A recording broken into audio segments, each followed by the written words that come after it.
All right. Welcome back, everybody, for another deep dive. Glad to be back. We've got a really interesting one today, kind of a two-parter.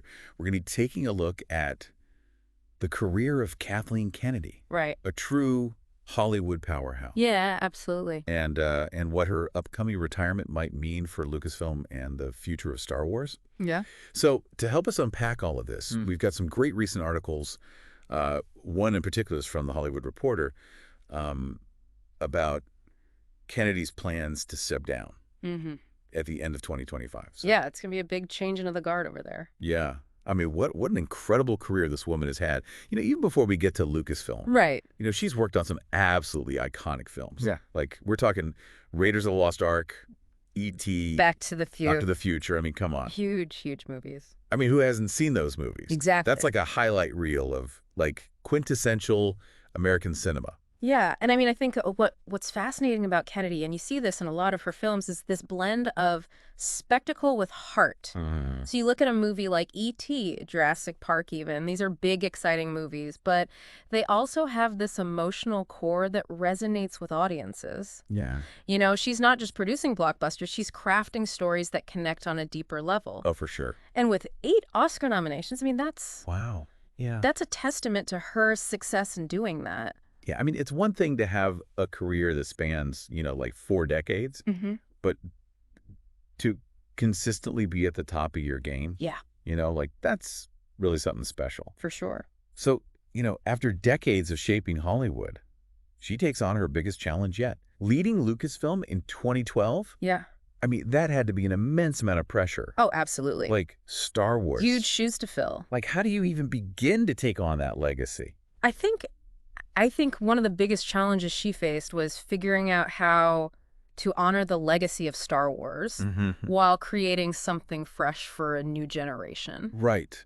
So how'd she do? Well, with The Force Awakens, it seemed like she had struck gold. I mean, that film was a massive box office hit. Yeah, it was. It proved that Star Wars was back in a big way. Yeah, I mean, everybody was so excited Right. when that movie came out. Yeah. But looking back, I kind of wonder, did it rely a little too heavily on nostalgia? Oh, that's interesting. Maybe that set the tone for a sequel trilogy that ultimately, received a lot of mixed reactions from fans. Yeah. Because it seemed like The Rise of Skywalker, Right. which was the culmination of that trilogy, Yeah. didn't really perform as well as The Force Awakens. It didn't, no. And I think the overall reception of the sequel trilogy was definitely divisive. Yeah, for sure. And, I think it's worth noting that there were some behind-the-scenes changes, too. Like when directors were replaced on Solo. Oh, yeah, the Han Solo origin story. Exactly. And Rogue One, that war film. Yeah, that sort of leads into the original Star Wars. Right. And, those kinds of shakeups always raise questions about the creative direction of a project. Yeah, absolutely. And then you can't forget those projects that were announced but never actually came to be. Right. Like Rian Johnson's trilogy. Yeah. The one with the Game of Thrones creators. Huge names. I mean, was Lucasfilm spreading itself too thin? Announcing all these projects that never actually came out?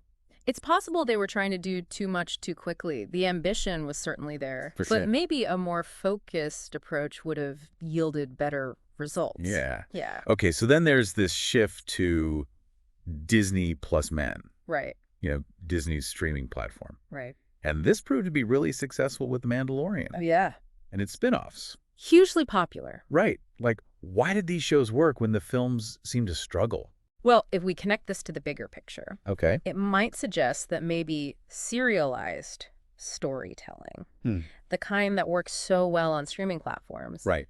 is a better fit for Star Wars right now. Ooh, okay. The Mandalorian captured that classic Star Wars magic, Right. but in a format that allowed for more character development and world building. Yeah, for sure. Yeah. Okay, so they found success with the Disney Plus shows, but some haven't resonated quite as strongly. Yeah, not every show is going to be a hit. Right. I mean, is there a risk of diluting the brand? Potentially, yeah. Mhm. It's a delicate balance. Mm-hmm. They need to keep the franchise fresh and exciting, but they also need to be careful not to oversaturate the market. Right. And with the Mandalorian movie coming out in 2026. Right. Are they trying to find their way back to the big screen? I think so. Yeah. And the Mandalorian film will be a key indicator of their strategy moving forward. Yeah. Okay, so all of this is happening as Kennedy prepares to step down. Right. At the end of 2025. End of 2025. What kind of legacy is she leaving behind? I think it's a complicated one. Okay. You know, she oversaw the revival of Star Wars, brought it to a whole new generation, Right. but there were also missteps and challenges along the way. For sure. Her departure will definitely mark a turning point for Lucasfilm. Yeah. So what does all this mean for you? Me. No, for our listener. Oh, great. For the listener. Yeah, yeah. You know, with Kennedy's exit, is this a chance for Lucasfilm to hit the reset button on the Star Wars franchise? Ooh, that's a good question. What direction would you like to see them take? Yeah, what do you think? Well, the upcoming Star Wars celebration in Tokyo is definitely on my radar. Mine too. Who knows what clues we'll get about the future of the franchise there.